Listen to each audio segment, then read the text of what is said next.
Hi, everyone. My name is Jordyn Grollo, and I'm the 2020 MRF Gala Co-Chair, along with my mom, Karen Grollo Morris, and our friends Marie and Greg Pusinelli.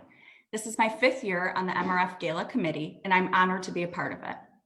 25 years ago, when I was 2 years old, my dad lost his battle with melanoma at the age of 33. Coincidentally, the year my dad passed away is when the MRF was first founded. The only treatment available was a trial therapy, which had very little success, and look how far we've come. Fast forward 23 years later, despite all the successful treatment options for melanoma, my aunt lost her battle after a late-stage diagnosis. I made a promise to her and to myself that I will continue to advocate and fight until there's a cure. I share my story to help save lives by encouraging everyone to get naked at least once a year.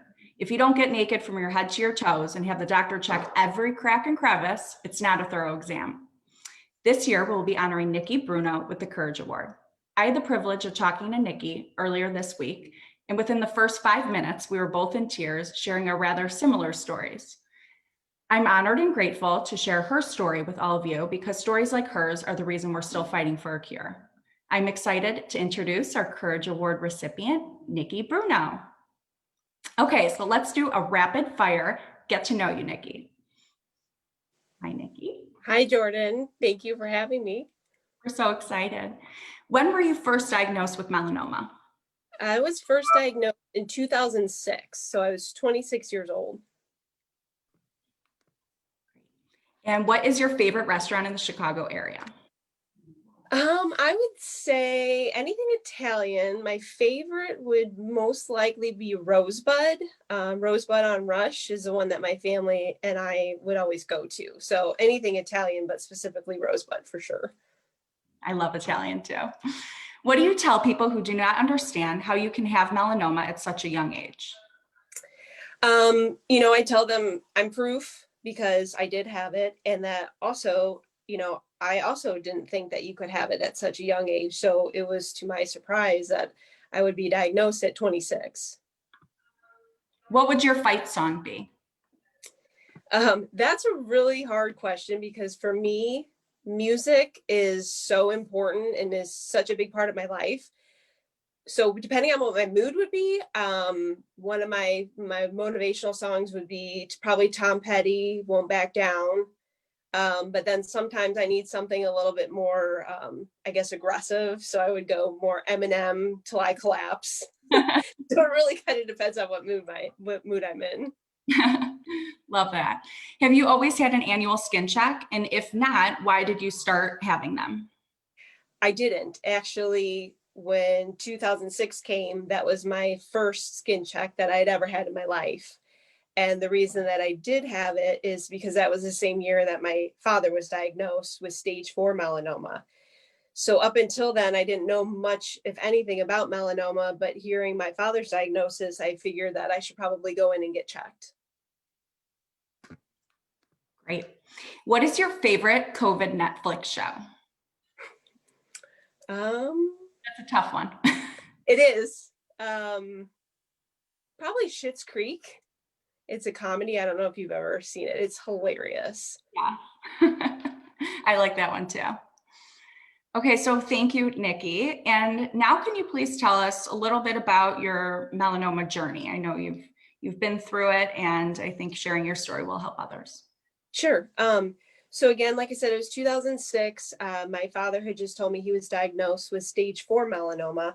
And again, didn't know much about it, but he told me it was from a mole that was on his back that he had for a while and that it changed. He went to get it checked, and that's when he found out. So I think it was, my personality type is very much like, okay, that happened. So now how do I fix this? How do I make sure that I'm not in that same situation? So I think it was in a week or so, I made an appointment with a dermatologist where I live and went in just thinking that I would just have just a regular skin exam, that she'd look at my arms, she'd look at my legs, and I'd walk out and then I'd see her in a year.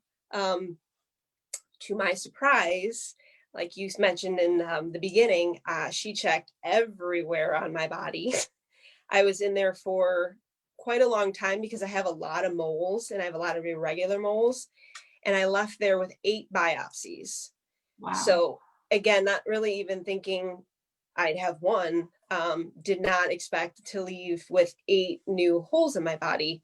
And then it was just a few days after that, she had called me, and I knew that if I got a phone call from a doctor, that's not good news. And she told me that I had melanoma as well, which was one of the ones that was or I only had one melanoma out of the 7, or so out of the 8, and it was on my belly, just above my belly button. So I just remember it was just in disbelief. Like, I was just supposed to go to meet a doctor and get, started. And telling my parents was really hard because, of course, I didn't want to worry them, but mine was very early. It was stage 1.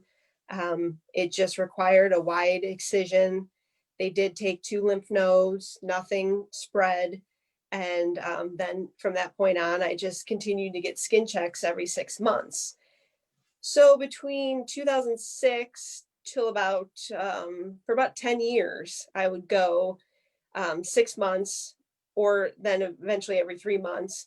And I think I have had over 50 biopsies, all dysplastic nevus, except for like 1 or 2. So all required further excision. But I was melanoma free for about 10 years. And then in 2016, it came back, and it was like I had melanoma after melanoma after melanoma. And I think right now I've had a total of about 8 total. So just between 2016 and 2019, were the remaining 7.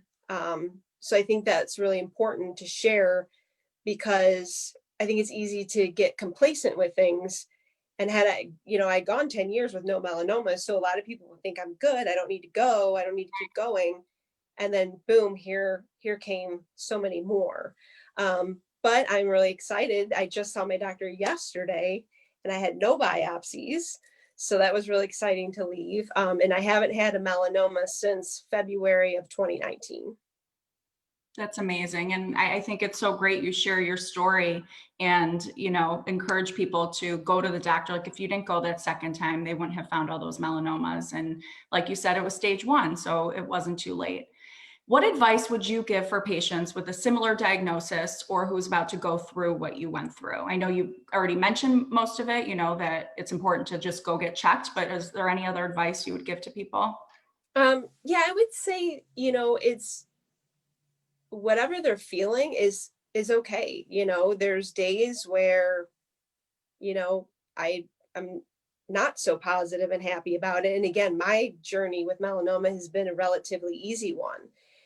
I would tell them to feel whatever they're feeling, and that there's healing in feeling your feelings, and not to try to hide behind them.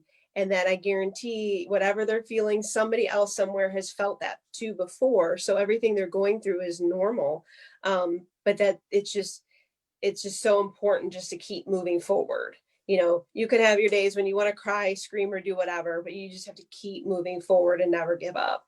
And for me, again, prevention has been key. I'm the perfect example of that it works, because I haven't had any advanced melanoma.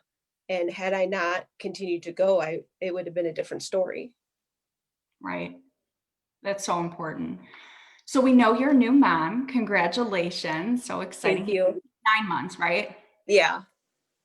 So how will you talk to him about melanoma? I know when we briefly talked, I shared my story that I grew up like, just knowing that you go to the skin doctor, you wear sunscreen. But what are things that you would tell your son?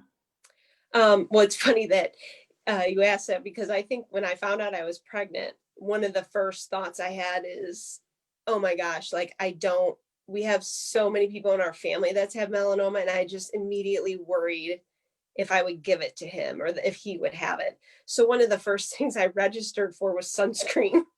So I feel like most new moms are like, oh, this crib or this whatever. I was like, we have to find the best sunscreen for babies.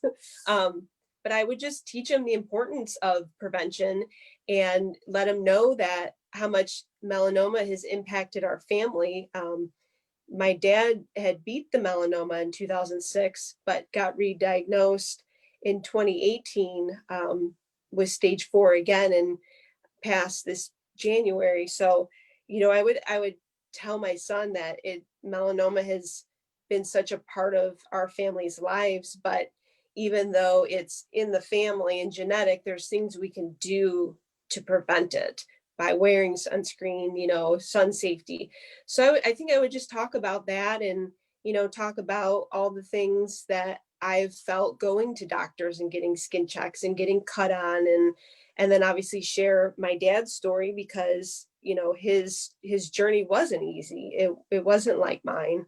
And just to explain him the importance that we take care of ourselves, because I don't want this for him, and there's ways to hopefully prevent it for him. Right. Yeah, that's really, really important to talk to him about it. So I'm sure everyone can feel your energy, and you seem so positive, and you always have a smile on your face. So what keeps you smiling and so positive? My son, definitely these days, he's definitely what keeps me going, but I just have the best support group in my family and my friends. Everything throughout my life, I've just been surrounded by the strongest, most courageous people. Like I spoke about my dad. My dad had been through so much, and you would never know, because he always smiled. So I think it's something in our family too. I think sometimes when we're upset about stuff, we like to use humor or smile. But I'm positive because, I want to be. I get upset, obviously. um, but I think that there's a lot of power in being positive about things. Um, I think that that's what keeps me going, and definitely seeing the smile on my son's face is what has kept me going this year for sure, because this has been obviously a extremely tough year with my father's passing, and then everything else going on. So this has been a struggle to stay positive throughout all this, but it's definitely my family and my friends.